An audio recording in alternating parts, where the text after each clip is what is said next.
Hey, this is Mike Lindsay from Vital MX. I'm here with Lars Lindstrom. You are now the head mofo team manager, but at one point you've done everything from doing parts to stocking this truck to mechanic, crew chief, the whole 9 yards. So congrats again on the upgraded title and new responsibilities. Yeah, thank you. So we're going to do a little bit of a wander through the truck, see some of the items they're in, some of the things that they're able to do in here. So Lars, starting here at the front, kind of how's the truck laid out? What do you guys have here in the about front half? Yeah, I mean, to be honest, it could change a little bit because we're the 250 guys, the new bike.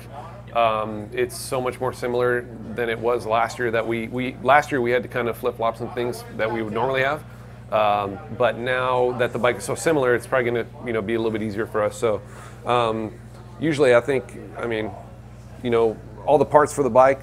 This is always every truck. I guarantee you is like this. Yep. The first one is always pins and stuff. Yeah, exactly. So we kind of just have that going on, right? And then we have some tools and some, our electrical things like this that we have organized for data and harnesses and all the electrical parts that we would need.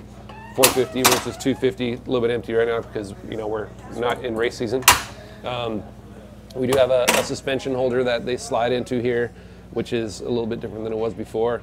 No suspension because we're not racing.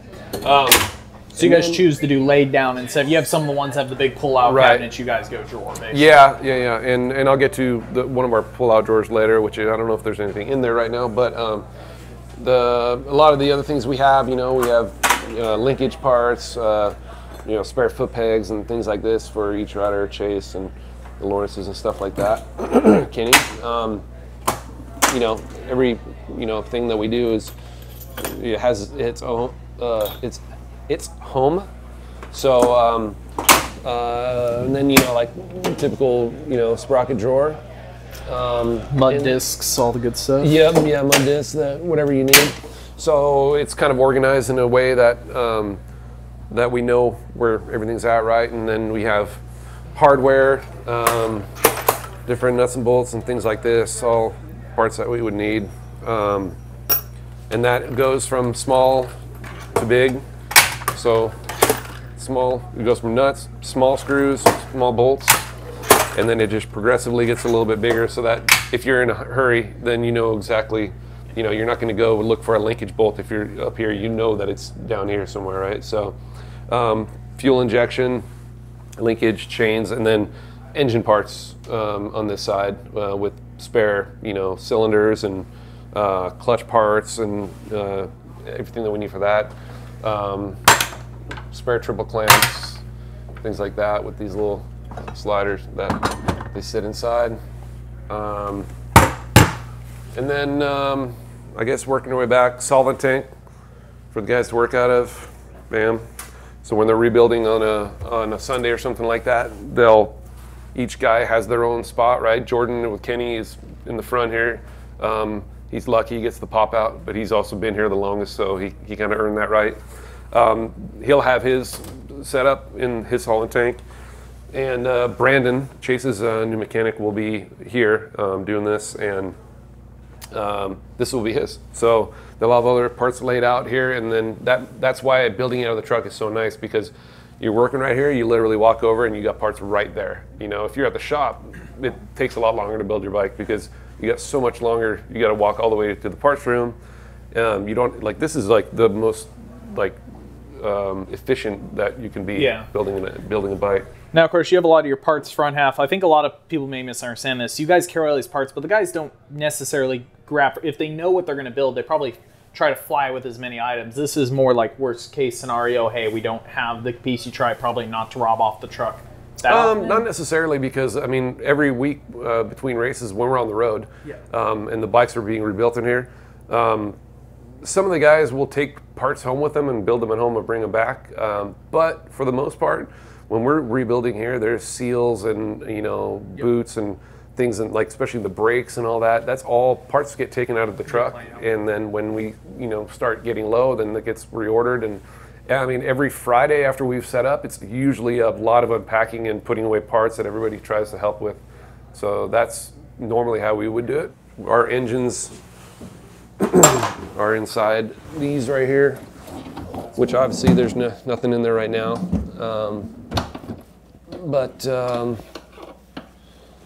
Then we have, yeah, so 450, 250, suspension tools, you know, vise for all that. The kind of the other essentials, plastic bags, all, you know, those kind of things. But like, you know, the foam and hoses and things like that, that's kind of normal for, I think, anybody on any team. Air filters. Inside here is our pressure washer. So this, I don't know if, yeah, there is some stuff hanging there. Oh, look at that. I'm going to give a shout out to Tommy Harris. He did that. I said, hey, please, please do this so that we can have all our riders. You know, we just had to worry about 2 guys before. Now we have 4 riders, so there's 4 different things. And it went from just front and rear brakes to everybody's got front, rear, and hydraulics. Exactly, yeah. So anyways, yeah, he did an okay job on it. Could have been better. It could have been better. It's interesting to look in your guys' truck, like the say, because you guys actually have 2 semis at the races. Some of them try to fit up here in this area. They've got, you know, their microwave, their fridges and stuff like that. This seems to be very strictly tech, the building of the bikes and everything. You haven't wasted, not waste space, but, you know, some teams don't do that. You guys, of course, have the opportunity to hospitality, keep every, you know, a lot of your snacks, your food, all your items in there. So this is all strictly workspace, even here in the pop out. Right. Yeah, no, definitely. I guess we're kind of lucky, I guess, that we're able to have 2 trucks because then the mechanics really have their own area here to work out of, and they don't really have to be burdened with people coming in trying to make a sandwich or something. So the other truck, yeah, has all the food. It used to also do suspension. It used to be a race truck. Yep. But yeah, no, we have a lot of people at the races. You know, now we're going to have more because of the, you know, no more normal season coming up. And we also carry a truck, a Ridgeline, in the back of the other one. It's got the floor that lowers down, and that goes in. So when the truck drivers show up to a race, they can actually unload that, use it for groceries, use it for whatever they need. Which I think we're the only truck that has that now. Yeah. I don't think anybody else. Yeah, does. nobody else has a drop floor. Right. It's all graphics up here and yeah, this is lockers. Cables, and then yeah, cables here. Graphics for this should be Ken and Chase, and the Lawrences are here. This is yeah, I probably shouldn't be showing you this because we haven't really gotten anything ready, so it's not as pretty as it would be if we were, you know, at Anaheim. But yeah, basically things like that. We have some special tools. Each mechanic has their own locker, you know, to put their backpack, jackets, spare, you know, shoes, whatever they got. Kind of a personal space for them. And upstairs, our meeting room. But basically, this is where the crew chief 450, 250. This is usually when we would have a representative from Japan, from HRC. They would be here with us. They haven't been here for a long time now because of travel restrictions for them. But all the data, you know, gets downloaded, and then we check it here. We send that to Japan. We do, you know, a lot of our work, race report things and things. You know, that's where we do that in here. And do the riders do much of their video download here, or is that more in the hospitality truck? That's in the hospitality truck, yeah. Yeah, so this is strictly crew chief data on the bike. Yeah, work area for the bike itself. We will have like our post-race meetings in here with the riders, but the riders hang out in the other truck for the most part. You know, Kenny has a bus, so he's kind of there. We have all our radios in here actually. That may be kind of cool to see, I guess. Oh, geez, plenty, and then. Yep. Up here is where we have, you know, our mechanics have spare parts in here. It's probably nothing really in there. It's all empty right now. So this is where they have their spare done up swing arm, subframe, you know, handlebars, whatever, and then they can put their other parts in there. A lot of plastics up here that would already be graphicked up and items like that. Right. So, and then frames and exhaust and things like that. I mean, it's a lot of it's not, you know, done right now because it's you know, we're still got a little ways to go for racing. So, you know, it was fresh having the 250 guys come in. Has it been more of an overhaul of, hey, who's taking what duties? You know, are you literally taking over everything Eric did, or has that position changed a little bit what you're responsible for? No, I'm basically doing the same things that Eric did. You know, I'm still a little bit involved with the bike because transitioning as far as like data, electrical stuff, mapping.